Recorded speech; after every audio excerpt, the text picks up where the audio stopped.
हिंदी में ही बात करूंगा। आज भारत मुक्ति मोर्चा की ओर से डॉक्टर बाबा साहब अम्बेडकर जी की 124वीं जयंती के निमित्त के अवसर पर जो विषय आपने सामने रखा है, वो विषय के ऊपर अध्यक्षता माननीय वामन जी मेश्राम साहब के माध्यम से हम लोगों को उस विषय के ऊपर अधिक जानकारी मिलेगी। मैं आप लोगों को बताना चाहता हूं कि डॉक्टर बाबा साहब अम्बेडकर का जो हम लोग जयंती मना रहे हैं, इन्हें डॉक्टर बाबा साहब अम्बेडकर इन्होंने अपनी पूरी जिंदगी में अन्याय सहन किया। असमानता को डॉक्टर बाबा साहब अम्बेडकर इन्होंने सहन करके इस देश को न्याय और समानता देकर गए। जिस व्यक्ति ने इस देश में अन्याय सहन करके न्याय प्रस्तापित किया, आज उनकी 124वीं जयंती है। डॉक्टर बाबा साहब अम्बेडकर जब स्कूल में जाया करते थे, तब स्कूल में उनके टीचर ने एक क्वेश्चन पूछा था, एक प्रश्न पूछा था। डॉक्टर बाबा साहब अम्बेडकर जब स्कूल में थे, तब उनके टीचर ने प्रश्न पूछा कि ऐसी कौन सी चीज है जिसको तुम देख सकते हो लेकिन हाथ नहीं लगा सकते? ऐसी कौन सी चीज है जिसको तुम लोग देख सकते हो लेकिन हाथ नहीं लगा सकते? तब कुछ विद्यार्थियों ने उत्तर देते समय कहा कि चांद को हम देख सकते हैं लेकिन उसको हाथ नहीं लगा सकते। कुछ विद्यार्थियों ने कहा कि तारों को हम देख सकते हैं लेकिन हाथ नहीं लगा सकते। और डॉक्टर बाबा साहब अम्बेडकर ने, डॉक्टर भीमराव अम्बेडकर ने कहा, वो सामने रखा हुआ जो पानी का घड़ा है उसको मैं देख सकता हूं लेकिन हाथ नहीं लगा सकता। उसको मैं देख सकता हूं लेकिन हाथ नहीं लगा सकता। जिस डॉक्टर बाबा साहब अम्बेडकर ने कहा कि पानी को मैं हाथ नहीं लगा सकता, आज उन्होंने हम लोगों के लिए नदी और सारे तालाब खुले कर दिए, वो पानी हम लोगों के लिए खुला कर दिया। ऐसे डॉक्टर बाबा साहब अम्बेडकर की जयंती हम लोग मना रहे हैं। डॉक्टर बाबा साहब अम्बेडकर को हम लोग अनेक उपाधियां लगाते हैं। भारत रत्न डॉक्टर बाबा साहब अम्बेडकर, बोधिसत्व डॉक्टर बाबा साहब अम्बेडकर, प्रज्ञा सूर्य डॉक्टर बाबा साहब अम्बेडकर। मैं जब ये इस बारे में सोचता था कि डॉक्टर बाबा साहब अम्बेडकर को प्रज्ञा सूर्य क्यों कहते हैं, तब एक बात मुझे सामने आई कि इस देश में जो हम लोगों को गांव में भी नहीं, गांव के बाहर किया करता था। हम लोगों को गांव के बाहर रखा जाया करता था। वहां पे हमारे झोपड़ियों में सूरज तक की रोशनी हमारे घर में नहीं आती थी। वो रोशनी हम लोगों को डॉक्टर बाबा साहब अम्बेडकर ने हमारे झोपड़ी में लाके दी। वो इसलिए डॉक्टर बाबा साहब अम्बेडकर को हम लोग प्रज्ञा सूर्य के नाम से जानते हैं। डॉक्टर बाबा साहब अम्बेडकर इन्होंने, जैसे अभी मायूजी भाई ने कहा कि किस तरह से हम लोगों को वोट देने का अधिकार प्राप्त हुआ, और मेरे पहले के वक्ताओं ने भी कहा, आज मुस्लिम लोग इस स्टेज पे उपस्थित हैं, आप लोगों के बीच में उपस्थित हैं। डॉक्टर बाबा साहब अम्बेडकर की जयंती मनाने के लिए आज मुस्लिम भी बहुत बड़े पैमाने पर इस देश में आगे आ रहे हैं। मैं आप लोगों को कहना चाहता हूं कि मुस्लिमों का और डॉक्टर बाबा साहब अम्बेडकर का रिश्ता ये आज का नहीं है। डॉक्टर बाबा साहब अम्बेडकर जब हमारे हक और अधिकार की लड़ाई 1930, 31 और 32 में लंदन में लड़ रहे थे, तब डॉक्टर बाबा Saheb Ambedkar round table conference में गए थे। तब हमारी हक और अधिकार की लड़ाई वहां पर चल रही थी। तब उस सेकेंड राउंड टेबल कॉन्फ्रेंस में मोहनदास करमचंद गांधी वहां पर गए, और गांधी ने दूसरे ही दिन केवल डॉक्टर बाबा साहब अम्बेडकर को विरोध करने का काम किया। डॉक्टर बाबा साहब अम्बेडकर जो कुछ हमारे लिए मांगा करते थे, जो कुछ हमारे लिए पास किया था, वो सारी मांगों को रद्द करने का काम गांधी वहां किया करते थे। मगर डॉक्टर बाबा साहब अम्बेडकर अपने बलबूते पर हम लोगों को अपने अधिकार दिलाने में सफल हो रहे थे।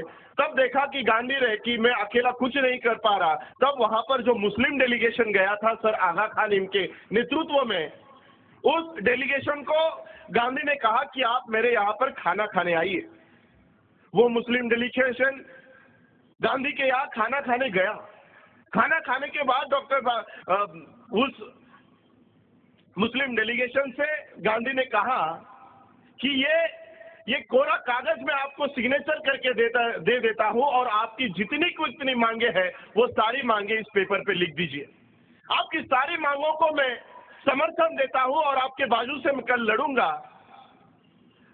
मुस्लिम डेलीगेशन ने सोचा गांधी वैश्य यानी बनिया एक हाथ से कुछ दे रहा है तो दूसरे हाथ से कुछ लेगा भी। तब मुस्लिम डेलीगेशन ने गांधी को पूछा कि इसके बदले में आपको क्या चाहिए, आप जो अधिकार हम लोगों को देना चाहते हो इसके बदले में हमसे क्या चाहते हो। तब गांधी ने मुस्लिम डेलीगेशन से कहा कि कल सुबह राउंड टेबल कॉन्फ्रेंस का सेशन शुरू होगा और जैसे ही भीमराव अंबेडकर अपने चेयर से खड़े होकर जो हमारे लिए अपनी मांगे पूरी करेंगे, पूरी करने के लिए जो जो प्रस्ताव रखेंगे उस सारी मांगों को आपको विरोध करना है। मुस्लिम डेलीगेशन ने सोचा और सोचने के बाद गांधी को वो पेपर तुरंत वापस दे दिया और गांधी को कहा हम डॉक्टर भीमराव अंबेडकर को कतई विरोध नहीं करेंगे। और दूसरे दिन डॉक्टर बाबा साहब अंबेडकर के बाजू से मुस्लिम डेलीगेशन खड़ा हुआ और मुस्लिम लोगों के सहकार्य से हम लोगों को कुछ मांगे जो कम्युनल अवार्ड के माध्यम से मिली वो मुस्लिम लोगों के समर्थन की वजह से हम लोगों को मिली थी। ये रिश्ता मुस्लिमों का और डॉक्टर बाबा साहब अंबेडकर का बहुत गहरा संबंध इस देश में है। जब डॉक्टर बाबा साहब अंबेडकर महाड़ के 14 टैंक की जब लड़ाई लड़ रहे थे तब डॉक्टर बाबा साहब अंबेडकर जो मोर्चा वहां पर निकालने वाले थे उस मोर्चा को कोई भी, जैसे आज आप लोग यहाँ पर जमा हुए हो, कोई भी वहां पर जमीन देने के लिए तैयार नहीं था। केवल जमीन ही नहीं, वहां पर हजारों की तादाद में लोग आने वाले थे, उनकी व्यवस्था ना हो इसलिए कोई भी बनिया उनको चावल का एक दाना देने के लिए तैयार नहीं था। उस समय उस परिस्थिति में एक मुस्लिम भाई ने डॉक्टर बाबा साहब अंबेडकर को जमीन दी थी और डॉक्टर बाबा साहब अंबेडकर का प्रोग्राम उस समय हुआ था। ये नाता, ये रिश्ता हम लोगों का है और इसलिए हम लोगों को ये बरकरार करना चाहिए, ये बरकरार रखना चाहिए। और जो आज का विषय है, ईवीएम का जो विषय आप लोगों के सामने रखा है, ये ईवीएम के माध्यम से बहुत बड़ा षड्यंत्र हम लोगों के साथ हो रहा है।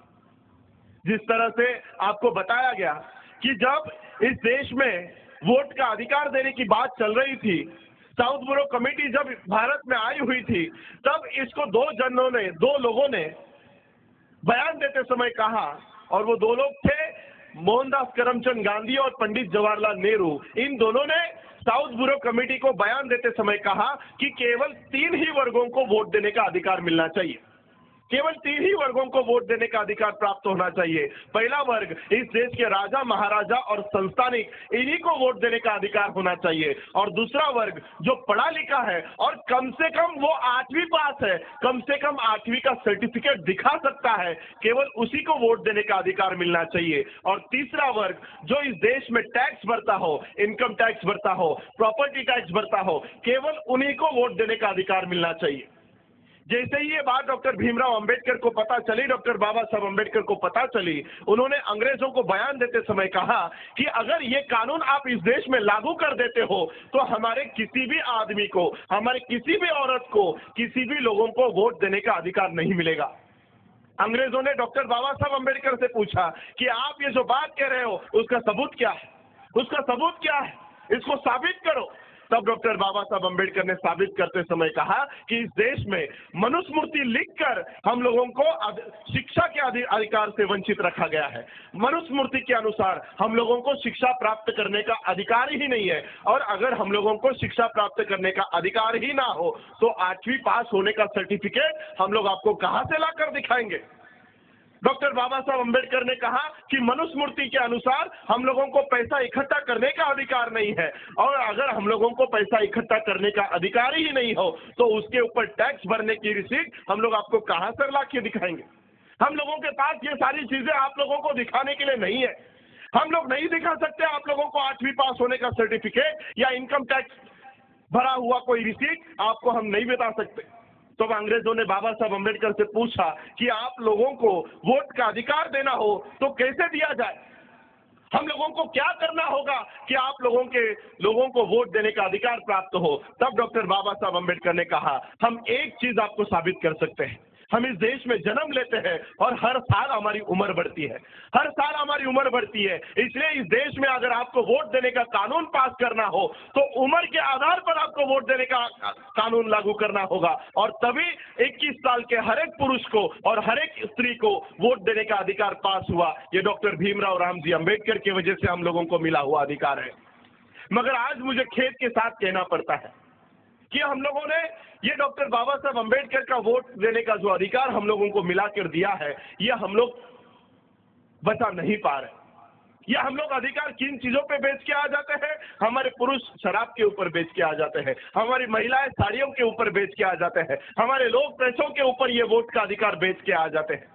जिन देशों में डॉक्टर बाबा साहब अम्बेडकर जाया करते थे, उन देशों में 0 डिग्री से नीचे तापमान हुआ करता था। उन देशों में 0 डिग्री से नीचे तापमान होने के बावजूद डॉक्टर बाबा साहब अम्बेडकर को कहा किया करते थे, वहां के डॉक्टर बाबा साहब अम्बेडकर से कहा करते थे कि इतने निचले तापमान में अगर आपको जिंदा रहना है तो आपको डॉक्टर ब्रांडी यानी शराब पीनी होगी, आपको शराब पीनी होगी, उसके बिना आप जिंदा नहीं रह पाओगे। उतने तापमान में भी डॉक्टर बाबा साहब अम्बेडकर ने शराब के एक बूंद को भी हाथ नहीं लगाया, और वो अधिकार आज हम लोग शराब के ऊपर बेच के आ जाते हैं। डॉक्टर बाबा साहब अम्बेडकर जब पीएचडी होकर भारत में आ रहे थे, तब उनका सत्कार रखा गया, और ये बात माता रमाई को पता चली। माता रमाई को पता चला कि डॉक्टर बाबा साहब अम्बेडकर का सत्कार आयोजित किया गया है, और वो सत्कार मुझे अपने आंखों से देखना है, मुझे अपने आंखों से अपने पति का होते हुए सत्कार मुझे देखना है। मगर माता रमाई की सबसे बड़ी चिंता ये थी कि उनके पास एक भी अच्छी साड़ी पहनने के लिए नहीं थी। जो साड़ी माता रमाई ने पहनी हुई थी वो 7 जगह से फटी हुई थी और उसको 7 गांठियां मारी हुई थी। माता रमाई चिंता में पड़े हुए थे कि बाबा साहब का सत्कार मुझे अपने आंखों से देखना है, मगर इतने बड़े उच्च विद्या विभूषित आदमी का सत्कार ऐसे फटे हाल में देखने के जाए ये माता रमाई को शोभा नहीं दे रहा था। इसलिए माता रमाई चिंताग्रस्त अवस्था में विचार कर रहे थे कि बाबा साहब अम्बेडकर का सत्कार कैसे देखा जाए। तब माता रमाई को याद आया कि छत्रपति शाहू महाराज जी ने डॉक्टर बाबा साहब अम्बेडकर को एक पगड़ी पहनाई है, और वो पगड़ी उन्होंने ट्रंक में संभाल कर रखी है। वो ट्रंक माता रमाई ने खोला, वो पगड़ी उन्होंने निकाली, और खुद को लपेटकर माता रमाई बाबा साहब अम्बेडकर का सत्कार देखने गए। और कैसे देखने गए? पहले रो में बैठकर या स्टेज पर आके डॉक्टर बाबा साहब अम्बेडकर का सत्कार देखने नहीं गए। वो उस जगह पर जहां पर डॉक्टर बाबा साहब अम्बेडकर का सत्कार हो रहा था, उस जगह पर एक झाड़ के पीछे छुप कर बाबा साहब का सत्कार माता रमाई देख रही थी। बाबा साहब अम्बेडकर की नजर संपूर्ण समाज पे थी। उन्होंने देखा कि माता रमाई छुप कर मेरा सत्कार देख रही है। बाबा साहब अम्बेडकर का सत्कार होते ही बाबा साहब अम्बेडकर नीचे उतरे और उस झाड़ की दिशा में गए, माता रमाई की दिशा में गए, और माता रमाई का हाथ अपने हाथ में लिया और कहा कि रामू, मुझे तेरे अकेले का अगर संसार करना होता तो मैं वो सोने जैसा करता। मुझे अगर तेरे अकेले का संसार करना होता तो मैं वो सोने जैसा करता, मगर मुझे मेरे इस समाज का संसार खड़ा करना है, इसलिए मैं तुझे न्याय नहीं दे पाया। आज माता रमाई के त्याग की वजह से हमारी परिस्थितियों में इतना बदलाव आ चुका है कि अगर कबाट खोलो तो धड़ाम करके साड़ियां गिर जाती है, और वही अधिकार आज हम लोग साड़ियों पे बेच आ जाते हैं। बाबा साहब अम्बेडकर का ये वोट देने का अधिकार आज हम लोग पैसे के ऊपर बेच के आ जाते हैं। अगर डॉक्टर बाबा साहब अम्बेडकर सोचते कि मुझे नौकरी कर लेनी चाहिए, मुझे व्यवसाय कर लेना चाहिए, आज इस भारत में हर साल सबसे अमीरों की सूची बनाई जाती है। सबसे अमीर इस देश में कौन है उनकी सूची बनाई जाती है, और इस सूची में सबसे पहला क्रमांक अंबानी का आता है। अंबानी का नाम सबसे पहले क्रमांक पे आता है। डॉक्टर बाबा साहब अम्बेडकर अगर उस समय सोचते कि मुझे नौकरी कर लेनी चाहिए तो आज मेरा जन्म लंदन या अमेरिका में हुआ होता। डॉक्टर बाबा साहब अम्बेडकर अगर सोचते मुझे पैसे कमा लेना चाहिए तो आज मैं करोड़पति होता। लेकिन बाबा साहब अम्बेडकर ने कभी अपने परिवार के लिए या कभी नौकरी या व्यवसाय नहीं किया। डॉक्टर बाबा साहब अम्बेडकर अगर सोचते कि मुझे नौकरी या व्यवसाय कर लेना चाहिए तो आज इस साल की सूची में भी अंबानी का नहीं, अम्बेडकर का नाम पहले क्रमांक पे होता। इतनी संपत्ति डॉक्टर बाबा साहब अम्बेडकर कमा सकते थे। लेकिन मुझे अभिमान है, मुझे गर्व है कि डॉक्टर बाबा साहब अम्बेडकर ने कभी अपने परिवार के लिए नौकरी या व्यवसाय नहीं किया होता तो मेरे पास करोड़ों रुपए होते। किया नहीं, आज ये करोड़ों का समाज डॉक्टर बाबा साहब अम्बेडकर मेरे लिए छोड़ गए हैं।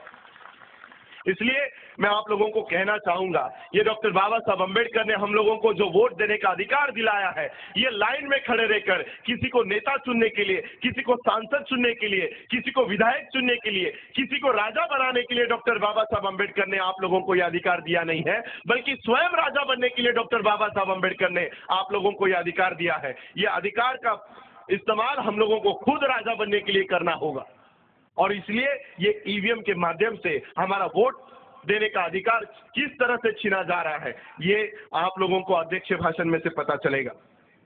आज मैं आप लोगों को बताना चाहूंगा कि जिस तरह से कुछ वक्ता आप अपने भाषण में कह रहे थे, उसी तरह से ये इस मिशन से भी हम लोग इसीलिए जुड़ चुके हैं कि जो डॉक्टर बाबा साहब अम्बेडकर का सपना था, अधूरा सपना था। डॉक्टर बाबा साहब अम्बेडकर जब अपने जीवन के अंतिम पड़ाव में थे, तब वो फूट फूट कर रोया करते थे।